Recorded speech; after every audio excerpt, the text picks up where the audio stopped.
Bienvenue sur Zoom In.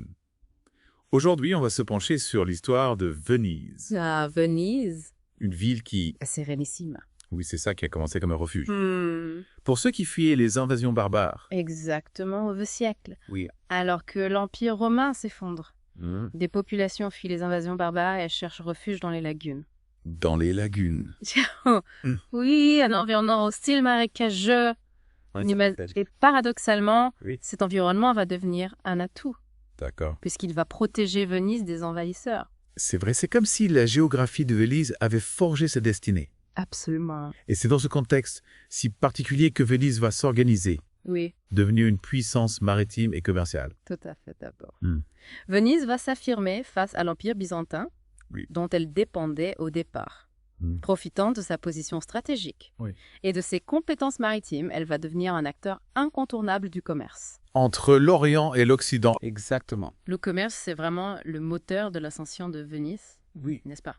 Oui, et plus particulièrement le commerce du sel. Ah, le sel. Venise avait le monopole sur la production et la distribution du sel dans une grande partie de l'Europe. Ça. Et ce véritable fondement de notre État. Ah oui? Comme le disaient les Vénitiens eux-mêmes, Hmm. générer d'immenses richesses. On peut dire que le sel a été l'or blanc de Venise. Exactement. Et cette richesse a permis à Venise de construire une flotte puissante, Oui, de conquérir des territoires et de se hisser au rang des grandes puissances méditerranéennes. absolument. Mais comment Venise a-t-elle réussi à maintenir sa stabilité politique pendant tant de siècles? C'est une république qui a duré plus de 1000 ans. Oui, plus de 1000 ans. C'est assez exceptionnel. C'est une question intéressante. Oui. Venise a mis en place un système de gouvernement très particulier, la Sérénissime, La Sérénissime. qui reposait sur un savant équilibre des pouvoirs. Ce nom est déjà tout un programme. On sent tout de suite le mystère. Oui, intrigue. Pouvez-vous nous expliquer comment fonctionnait ce système politique? Bien sûr, à la tête de l'État, il y avait le Doge, Le Doge. élu à vie, Hmm. mais son pouvoir était limité D'accord. par un réseau complexe de conseils et de magistrature. On imagine. Le Grand Conseil, composé de centaines de nobles vénitiens, Oui. était l'organe législatif principal. Il y avait aussi la Quarantia, La quarantière. chargée de la justice et de la sécurité. D'accord. Le Sénat, responsable des affaires étrangères. Et de nombreux autres organes spécialisés. On imagine un système très sophistiqué avec des jeux de pouvoir, des alliances, des rivalités. Effectivement, c'est un système complexe. Oui. Mais il a permis d'éviter la concentration du pouvoir entre les mains d'un seul homme et d'assurer une certaine stabilité politique. D'accord. Bien sûr, il y a eu des moments de crise, des complots, des luttes d'influence, mais globalement, le système a fonctionné. Ce système politique si particulier a-t-il contribué au succès de Venise sur la scène internationale? Oui, sans aucun doute, cette stabilité politique a permis à Venise de se concentrer sur ses objectifs économiques et militaires. De plus, le système vénitien encourageait le mérite et la compétence. D'accord. Les diplomates vénitiens étaient réputés dans toute l'Europe pour leur finesse et leur intelligence. C'est vrai? Ils étaient les yeux et les oreilles de la République, capables de négocier les alliances les plus avantageuses et de déjouer les complots les plus dangereux. Venise a donc su utiliser tous les leviers du pouvoir, la force militaire, la puissance économique et la diplomatie. Exactement. Et n'oublions pas un autre élément important, le Miss de Venise. Ah oui? Venise était une ville unique, construite sur l'eau, avec ses canaux, ses palais, ses gondoles. Une ville qui fascine encore aujourd'hui. Ouais. On a tous en tête des images de Venise, même si on n'y est jamais allé. C'est ça. Venise a su cultiver son image de ville mystérieuse, puissante, raffinée. Et ce mythe a contribué à renforcer son prestige et son influence. D'accord. Les princes et les ambassadeurs du monde entier venaient à Venise, émerveillés par sa beauté et son opulence. On comprend mieux pourquoi Venise a exercé un tel pouvoir d'attraction, mais cette puissance n'a pas été acquise sans effort, sans combat, sans sacrifice.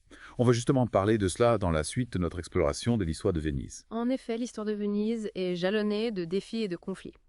Auguste VI Venise, qui s'était jusque-là concentré sur sa puissance maritime et commerciale, décide de se lancer dans des conquêtes territoriales en Italie du Nord.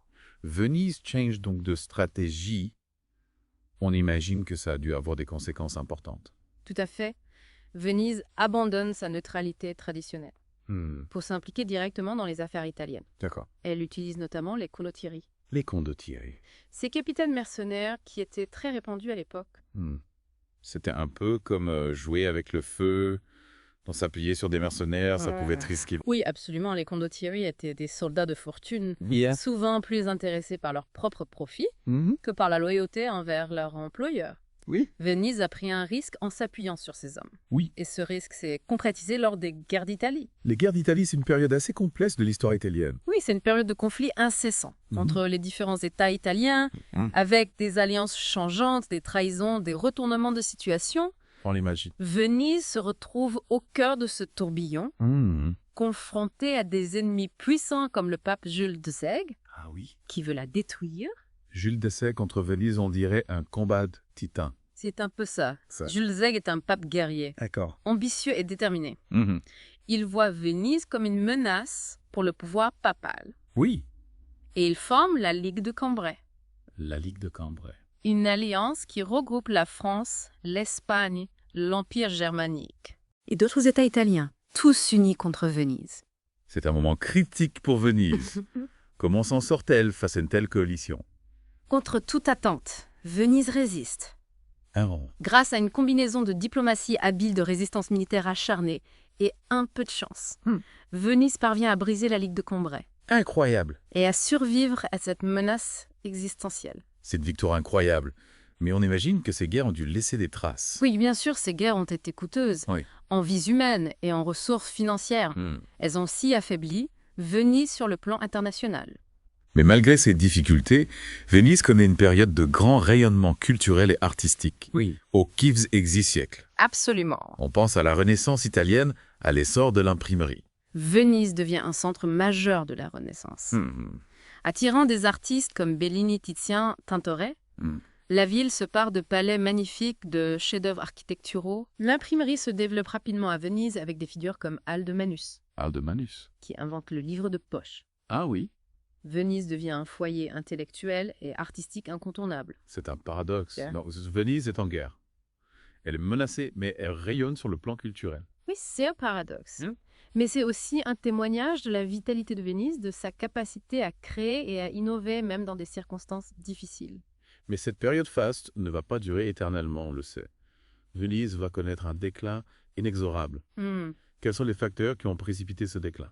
Il y a plusieurs facteurs. Tout d'abord, la découverte de l'Amérique et l'ouverture de nouvelles routes commerciales vers l'Asie par les Portugais, et les Espagnols portent un coup fatal au commerce vénitien. Oui. Venise, qui était le carrefour commercial entre l'Orient et l'Occident, se retrouve marginalisée. C'est la fin d'un monde pour Venise. Oui, c'est un bouleversement majeur.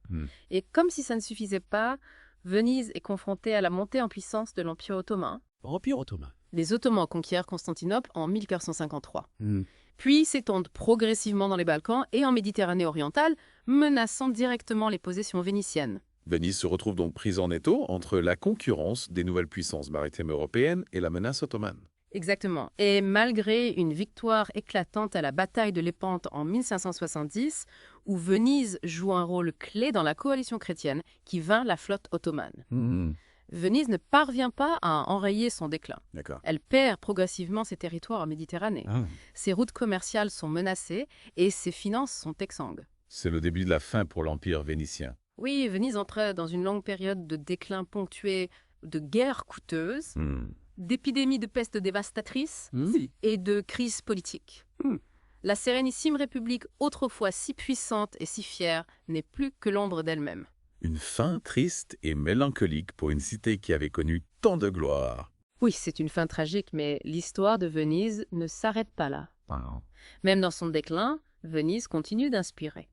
Les artistes, les écrivains, les voyageurs, elle devient un mythe, un symbole de la beauté et de la fragilité, un témoignage poignant de la grandeur passée. Venise, la cité des Doges, la reine de l'Adriatique, la sérénissime République, une histoire riche en rebondissements, en triomphes et en tragédies. Mais avant de conclure notre voyage à travers l'histoire de Venise, il nous reste encore quelques chapitres à explorer.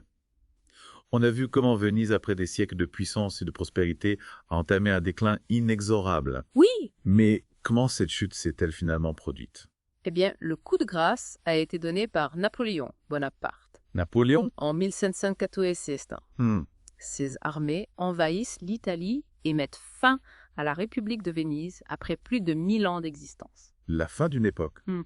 Et quel a été le sort de Venise après sa chute? Venise est d'abord intégrée à l'Empire autrichien, puis rattachée au Royaume d'Italie en 1866. Elle n'est plus un acteur majeur sur la scène politique, mais elle conserve un rôle important dans le domaine culturel et artistique. On a parlé de la Renaissance, mais Venise a continué d'inspirer les artistes bien après cette période. Oui, absolument. Au XIIIe siècle, Venise devient une étape incontournable du Grand Tour, ce voyage initiatique que les jeunes aristocrates européens effectuaient pour parfaire leur éducation.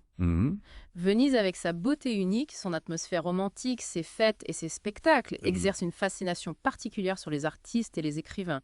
On pense par exemple à Canaletto avec ses célèbres Vedues de Venise, ou à Vivaldi avec ses concertos qui évoquent l'animation et la splendeur de la cité lacustre. Exactement. Venise devient un sujet de prédilection pour les peintres, les musiciens, les poètes. On pourrait citer aussi Lord Byron qui a vécu à Venise pendant plusieurs années et qui a célébré sa beauté dans ses poèmes. Venise, la muse des artistes. Mais au-delà de son attrait esthétique, quel héritage Venise nous a-t-elle laissé? L'héritage de Venise est multiple sur le plan politique. Venise nous offre un exemple unique de république oligarchique qui a su maintenir sa stabilité pendant des siècles. Son système de gouvernement avec ses jeux de pouvoir complexes et ses mécanismes de contrôle a fasciné et inspiré de nombreux penseurs politiques. La Sérénissime, un modèle politique à part. Oui, un modèle qui a ses limites, bien sûr, mais qui a aussi ses forces. Venise nous montre qu'il est possible de concilier la stabilité politique avec la liberté individuelle et la prospérité économique. Et sur le plan économique, quel est l'héritage de Venise? Venise a été un pionnier du commerce international, un précurseur de la mondialisation. Elle a développé des techniques de navigation, de commerce et de finance qui ont été reprises et adaptées par d'autres nations. Venise nous rappelle l'importance des échanges de l'ouverture aux autres cultures de l'innovation.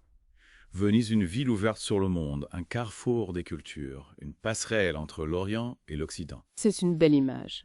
Et n'oublions pas l'héritage artistique et architectural de Venise, ses palais, ses églises, ses musées, ses canaux, ses ponts. Venise est un véritable musée à ciel ouvert, un témoignage de la créativité et du génie humain. Venise, la cité des Doges, la reine de l'Adriatique, la sérénissime République, son histoire est riche en rebondissements, en triomphes et en tragédies. Oui, une histoire fascinante qui nous rappelle la fragilité du pouvoir, la nécessité de s'adapter au changement et l'importance de préserver notre patrimoine culturel. Une leçon précieuse pour notre époque.